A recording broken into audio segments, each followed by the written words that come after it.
Welcome to Let's Play Master of Orion 2, with me, Get Daved. So, we're gonna play a game called Master of Orion 2. It's the sequel to Master of Orion, which I already have a Let's Play of. It's pretty great. Set up the game here. Difficulty, impossible. It is the hardest of all of the settings. I'm in theory good at this game, so I'm gonna go for it. Galaxy size, large. Large is pretty good. Medium is a little tiny in this game. It's not like Master of Orion 1 where that's like the best all-around size. I think large works a bit better. Galaxy age, average. That's how I roll. Tech level, average. We'll do that because it's a good combination of challenge at this level and not wasting time. 8 players because more is always better. And yeah, I know. And tactical combat. That just means I actually do the battles. The game's really different with it off. Not a fan. Random events, bizarre crap randomly happening. Usually it's bad things happening to you. Sometimes it's bad things happening to everyone. And Antaren's attack. The Antarens are an evil race that's super powerful that comes to wipe you out. They're like the Borg, but less cybernetic. I'm going to create a custom race from the humans, and they are going to be creative. I will explain these things as I go. Low gravity, ground combat bonus, and I'm going to give us a production bonus, and large homeworld. Yeah, let's try that. My name is Get Daved, and we're going to play some Master of Orion 2, and let's try the yellow ships. So, welcome to the solar system. We're located at about that spot. This game has zooming in and out for the map. You can't click to cycle around, so it's weird they took out some functionality from the last game, but whatever, this map interface is a step in the right direction, so I'm not going to complain too much. We're going to start off just like other games by exploring around. There's no way in hell I'm sending out the colony ship because it's almost certainly going to be destroyed.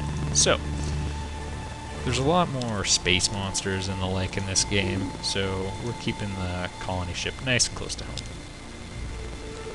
home. There's 3 different categories of workers.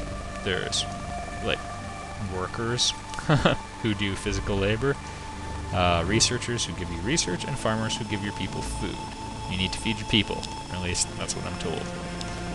They build whatever's in the production queue. It's not like in Orion 1 where you could only build a ship and then you could simultaneously be working on some sort of infrastructure. It all goes through the queue now. So I can build trade goods or housing, or a number of different ship types, or spies. Spies are only good if you've met other people, and I always come up with them way too late. Housing promotes population growth but requires excess production. Trade goods turns excess production into money. I don't have excess production right now, so I'm not going to put anything in the queue. Alright, I found the Guardian, and the Guardian killed me. That was quick. I found a Space Hydra. The Space Hydra killed them.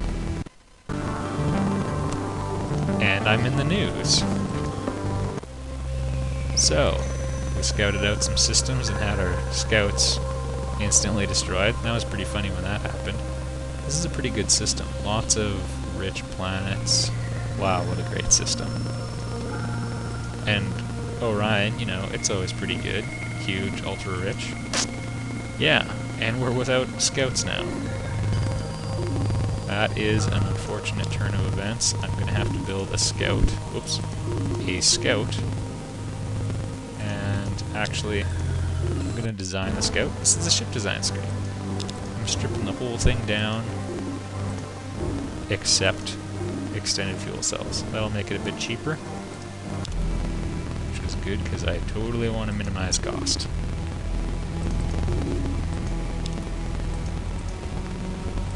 We can get it in 3 turns, that's pretty good.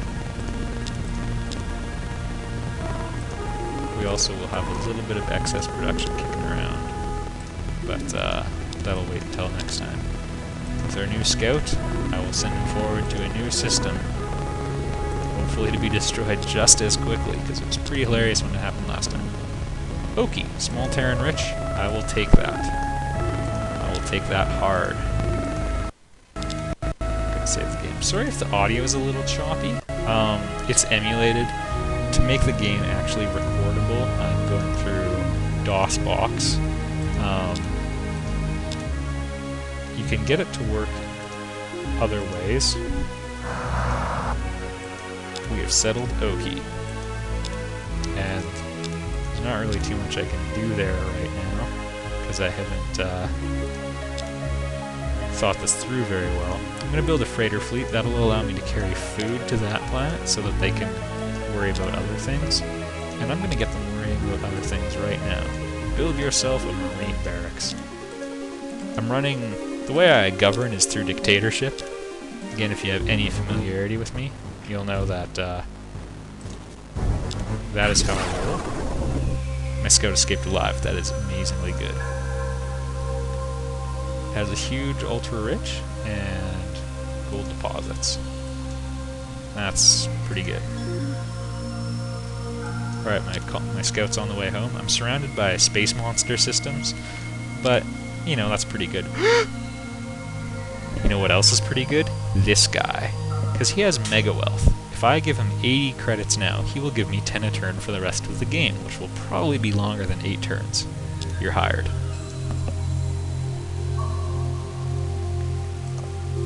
Okay, so the scout's on his way home. We need to wait a little.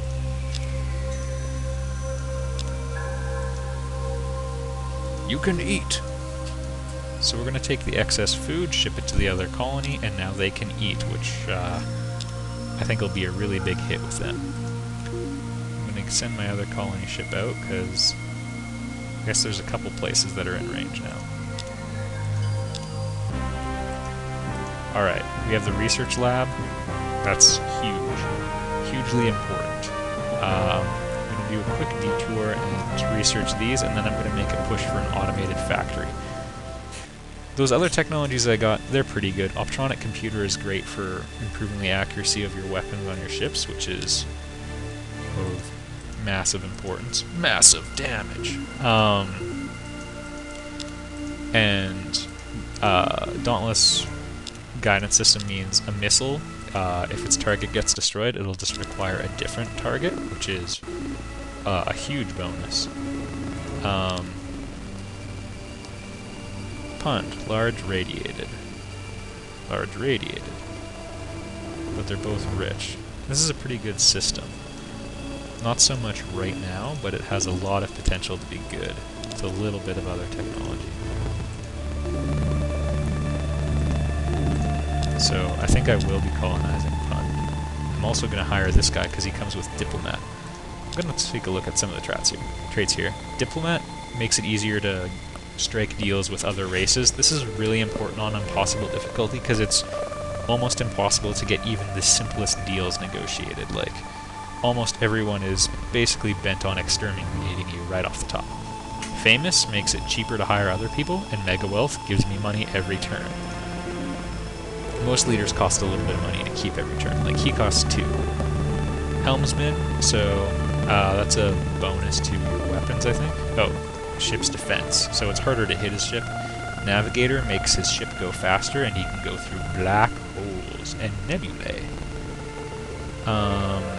Weaponry, his ship's weapons are more effective, and Diplomat, again, bonus. I like that. Yeah. Hopefully that'll make it so I can actually negotiate with other races, because they aren't cool about stuff most of the time. Alright, I'm going to go for the yellow one first, because typically those are better star systems, even though it probably means that there's just going to be a space amoeba, or a space hydra, or a space dragon, or a space mythology waiting for me. Or a large, poor, toxic planet. Toxic planets are the worst. You can't terraform them or make them better at all. Alright, biospheres and hydroponic farm. Hydroponic farm gives you 2 food. They're really quick and easy to build. They're a great early structure to put on a planet. And biospheres raise the max population by 2 regardless of any other factors. So it's great for making tiny crappy worlds better. Although this little planet's pretty good. I like that I got a small rich Terran world. We're gonna go for the hydroponic farm. And where's my other star system here? Sol. I'm gonna go for the hydroponic farm and the biospheres, because it looks like they're... Oh, they're not really close to hitting the population cap, but I still want those. I'm sure people who are really good at this game are just rolling their eyes at me right now. Yeah, I know my strategies are draconian and I don't pay close attention to my planets. That's just kind of how I do these games. I'm like the aloof emperor who's pleasantly oblivious to everything that goes on. I said in my other Let's Play that it would be like super easy to be corrupt under my reign. That's still true right now. But we'll talk more in the next Let's Play as we start expanding and maybe get another colony. Cross your fingers. I'll see you next time.